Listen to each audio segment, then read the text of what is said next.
Okay, welcome to the weekly HDI Local Chapters live stream show. The show is brought to you by Robert Half Technology, who is a leading provider of technology professionals needed to build, deploy, and operate in the cloud and digital world.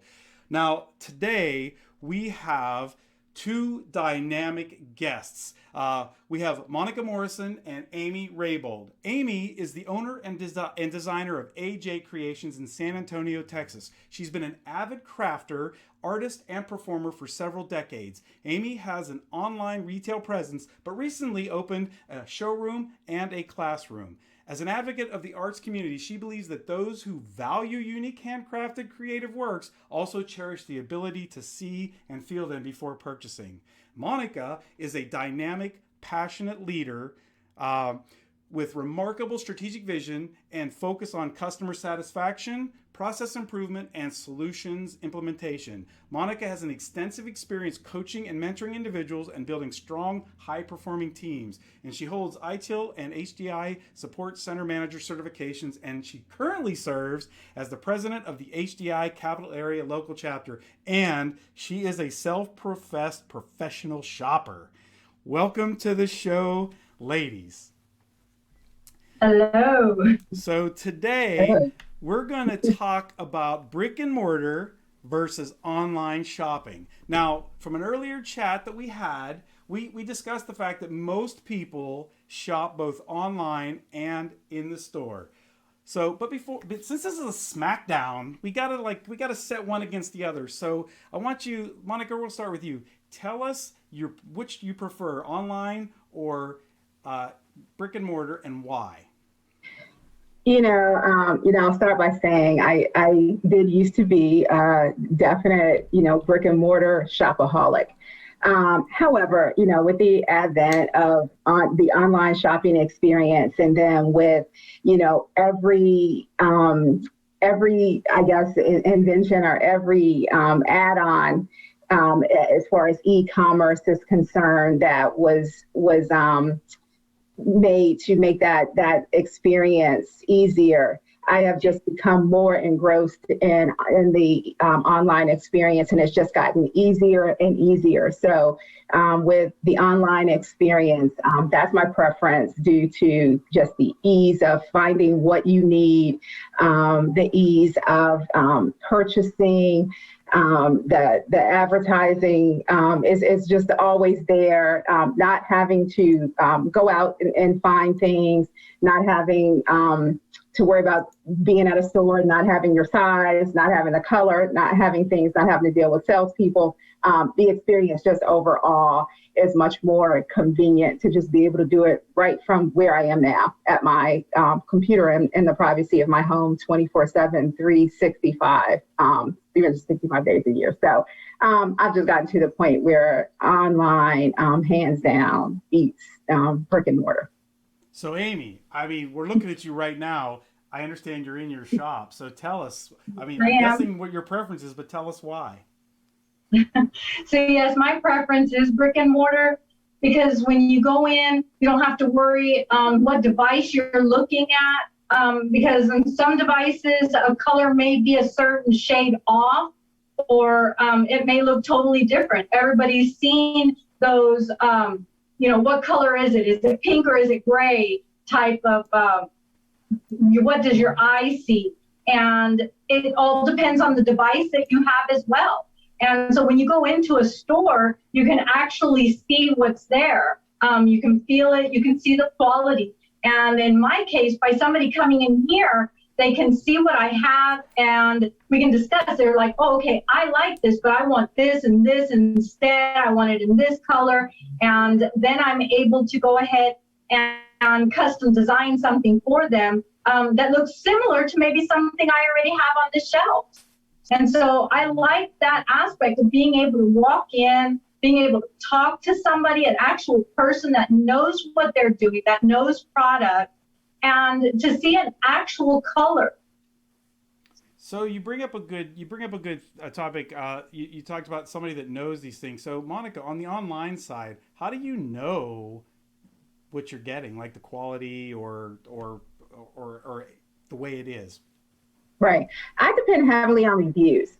So when I'm in the online arena, basically, you know what you're dealing with. And that's where, the expertise comes in, and knowing your different retailers, knowing, which type of retailer is selling quality merchandise, which retailer is high end, which one you go to for something that's maybe just, something you would wear around the house or for a weekend, and so forth. But definitely the reviews matter. So like Abe said, sometimes you do find something that might look a certain shade of blue, but you get it home and it's not the same. So that's where I depend heavily on the reviews. And so when you look at the reviews, they'll say, hey, this looks, red, but when I got it home, it was really more orange. And so I rely heavily on that.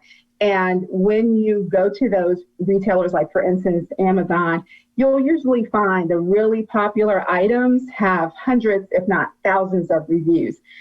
So you can really get around buying things that are not, the right, you get around the color issue or the quality issue by knowing that, and, being really careful to know, your different fabrics and different things like that.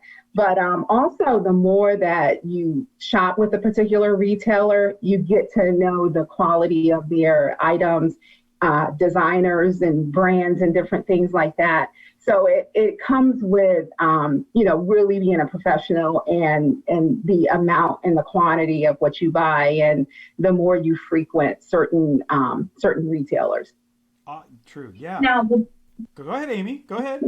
so one of the problems with, with that is you've got a lot of brand new people that are wanting to start up, and everybody's jumping on the e-commerce bandwagon, which, don't get me wrong, I've sold on e-commerce, I still have shops on e-commerce. The problem comes in is you get, like Monica, that goes to the reputable, the ones that she's been to before. What about these new people that you don't know much about? They don't have a good, enough reviews. They've not been on long enough. So you've got all these new people popping up. And then the other problem with e-commerce too, that I've run into, is that if you are a popular size, and whether it's shoes or top or something, even online, you will find it sold out. And sometimes it will even say check in store.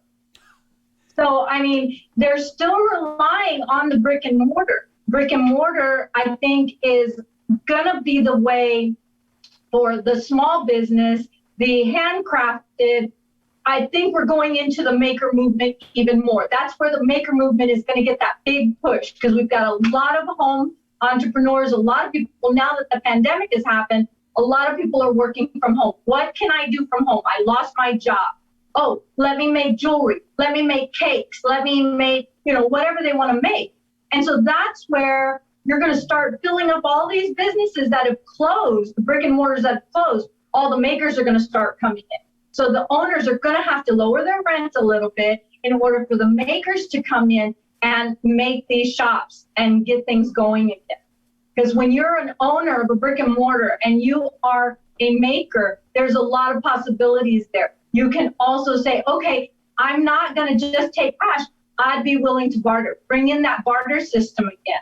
That's how you can keep the economy going when things are so bad right now. Yeah, no. And so, Amy, I want to ask you this question, because you're, small business owner, I think where I was going to go with this. So tell me, some of the drawbacks of, you mentioned you do sell online, or you have an online presence. What are the challenges or drawbacks as a business owner for that?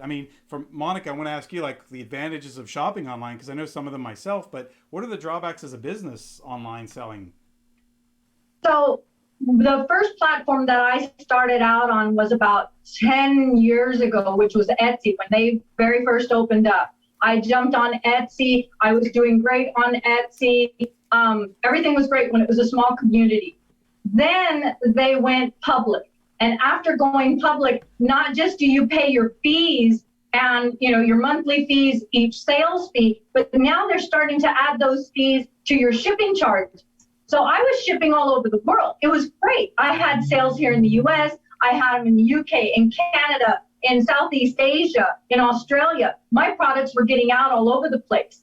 But then if I'm charging actual shipping costs to my customers, and then Etsy's over here saying, hey, we're going to take a chunk out of that, I've got to then either raise the price of my product or raise the price of my shipping, which I didn't want to do that to my customers. Gotcha. No, that makes sense. So Monica, working, you work in a professional business, you run a lot of HDI. We used to have a lot of in-person meetings. COVID has certainly changed that. Was that one of the reasons why you shifted more to online shopping for comfort, ease? Like, what else is it about it that makes it better than that brick and mortar?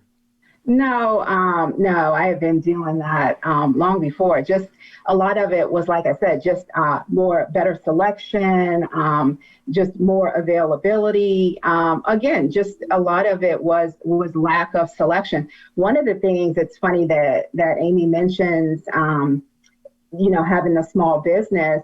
A good argument I have against that is, I'm looking at Amy sitting in her shop. So let's say that I see something I want. Well, I can't catch a plane to Texas and go buy that. So, if I want something that she's selling, I can't have that. I can't get it. And so that's another advantage to, the online shopping is that, I think about sometimes when I do travel and I go into, if I go to a quaint little shop or something and I see something, what if I don't buy that, but I go home and I want it? If that person has the online presence, be it, Etsy or Amazon or whatever, you could actually get that. I think about just even little things like I like C's candy. And it used to be a time you couldn't always get that, but you can order that online now. There's different things that now you can almost order anything online.